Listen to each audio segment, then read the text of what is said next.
இந்திய எல்லையில் வான் பாதுகாப்பு தளம் அமைக்கும் சீனா, சேட்டலைட் புகைப்படங்கள் வெளியாகி அதிர்ச்சி. பாகிஸ்தானுக்கு இரட்டை தலைவலி, இந்தியாவை பின்பற்றி தாலிபான்கள் எடுத்த அதிரடி முடிவு. ஆப்கானிஸ்தானை ஆளும் தாலிபான்களுக்கும் பாகிஸ்தானுக்கும் இடையே மோதல் நிலவி வருகிறது. அண்மையில் இரு நாடுகளுக்கும் எல்லையில் ஏற்பட்ட சண்டையில் பலர் கொல்லப்பட்டனர். தொடர்ந்து கத்தாரின் மத்தியஸ்தத்தால் அமைதி ஒப்பந்தம் மூலம் முடிவுக்கு வந்தது. இந்த சூழலில் தங்கள் நாட்டிலிருந்து பாகிஸ்தானுக்குள் பாயும் குனார் ஆற்றில் ஒரு பெரிய அணையை கட்டி நீர் ஓட்டத்தை தடுக்க தாலிபான் முடிவு செய்துள்ளது. அணையின் கட்டுமான பணிகளை விரைவில் தொடங்க நீர் மற்றும் எரிசக்தி அமைச்சகத்திற்கு தாலிபான் உச்சத் தலைவர் மௌல்வி ஹிபதுல்லா அகுன்சாடா உத்தரவிட்டுள்ளார்.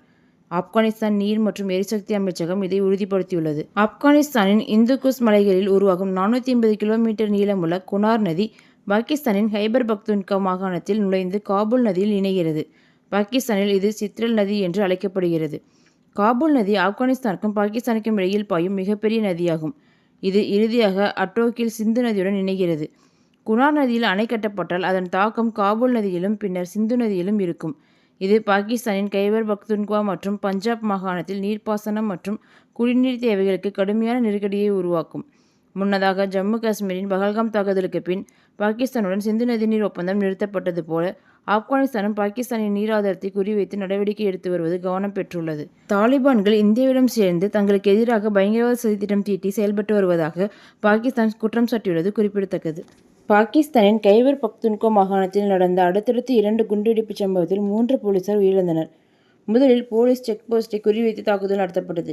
இது தொடர்பாக தகவல் அறிந்த போலீசார் சம்பவ இடத்திற்கு விரைந்தனர். அப்போது அங்கு போலீசார் மீது தாக்குதல் நடத்தப்பட்டது. இதில் 3 போலீசார் பரிதாபமாக உயிரிழந்தனர். ஹங்கு நகரில் நடைபெற்ற இந்த தாக்குதலில் எஸ்பி படுகாயமடைந்த நிலையில் மருத்துவமனையில் சேர்க்கப்பட்டார். அங்கு சிகிச்சை பலனின்றி உயிரிழந்தார்.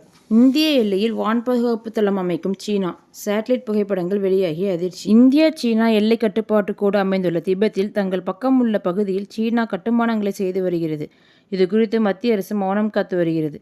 இந்நிலையில் திபெத்தின் பாங்காங் ஏரியின் கிழக்கு கரையில் வான் பாதுகாப்பு வளாகம் ஒன்றை சீனா கட்டி வருவது செயற்கைக்கோள் படங்கள் மூலம் தெரியவந்துள்ளது. 2020இல் திபெத்தின் கல்வான் பள்ளத்தாக்கில் அத்துமீறி சீன வீரர்கள் தாக்குதல் நடத்தி 20 இந்திய வீரர்களை கொன்ற இடத்திலிருந்து சுமார் 110 கிலோமீட்டர் தொலைவில் இந்த சீன வான் பாதுகாப்பு வளாக கட்டுமானம் முழுவீச்சில் நடைபெறுவதை புகைப்படங்கள் காட்டுகின்றன. இந்த வளாகத்தில் மறைவான ஏவுகணை ஏவுதளங்கள் இடம்பெற்றுள்ளது. இங்கு ஏவுகணைகளை ஏற்றிச் சென்று சுடும் வாகனங்களை பாதுகாத்து மறைத்து வைக்க கூரைகள் பொருத்தப்பட்டிருப்பதாக நம்பப்படுகிறது. கூரைகள் திறக்கப்பட்டவுடன் ஏவுகணைகளை சுட அனுமதிக்கிறது.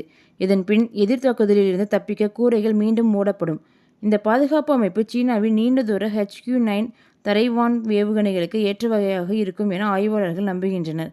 இந்த வடிவமைப்பை கொண்ட ஒரு மாதிரி வளாகம் எல்லை கட்டுப்பாட்டு கோட்டிலிருந்து சுமார் 65 கிலோமீட்டர் தொலைவில் உள்ள கார்கவுண்டியில் இந்தியாவின் நியோமா போர் விமான தளத்திற்கு எதிரே இருப்பதும் கண்டறியப்பட்டுள்ளது.